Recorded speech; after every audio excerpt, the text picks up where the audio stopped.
Welcome back to Midnight Screams, where true horrors and twisted tales meet at the stroke of midnight. Tonight, we step inside one of the most infamous places in upstate New York, Rolling Hills Asylum. Opened in 1827, this so-called poorhouse became a dumping ground for society's outcasts, and for some, a final stop, and one of its most unforgettable residents still walks the halls, even in death. Rolling Hills Asylum began as the Genesee County Poor Farm.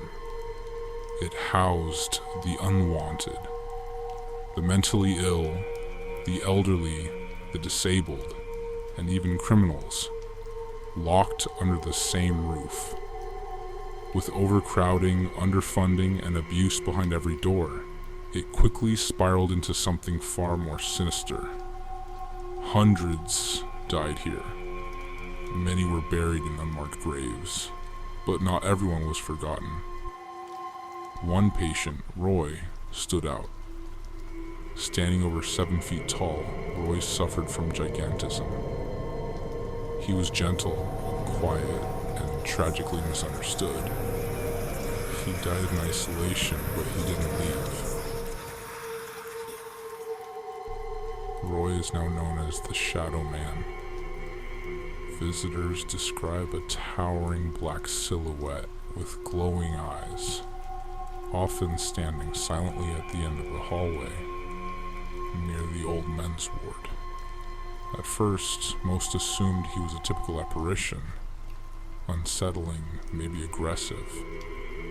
But then, people began to notice something else. Roy didn't attack, he reached out. He was trying to say something. Help us. In 2021, a solo investigator named Thomas Gray live-streamed a 12-hour lockdown challenge inside Rolling Hills.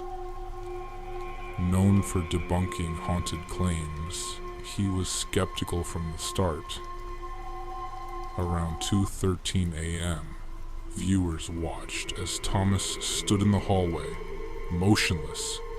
The chat lit up. "There's someone behind you." A massive shadow drifted past the doorway behind him, but Thomas didn't run. Then came the whisper, recorded clearly on camera. "Help us." Thomas stayed calm and followed the presence deeper into the asylum. What he found wasn't just Roy's shadow, it was evidence of something far worse. In the long-sealed medical records room, Thomas uncovered handwritten notes from a former physician, Dr. Alphonse Kellum. The notes described unethical experiments, lobotomies, electroshock treatments, chemical restraint trials, all without consent.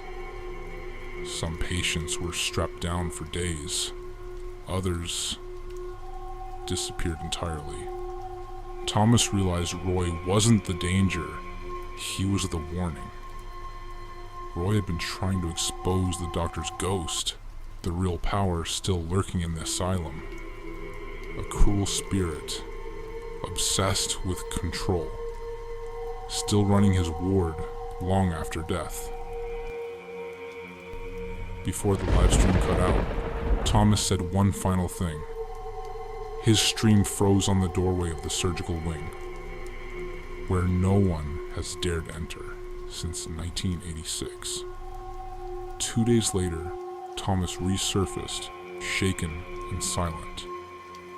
He posted a single photo, a hallway with Roy's shadow at the end, and a caption, "He wasn't the monster." Rolling Hills still allows overnight investigations, if you're brave enough, but be warned, not every spirit wants to hurt you. Some want help, and others want silence. Forever. Thanks for joining us on Midnight Screams. Next week, we head to the infamous Amityville house, where evil made itself at home. Subscribe. Stay curious, but never stay alone.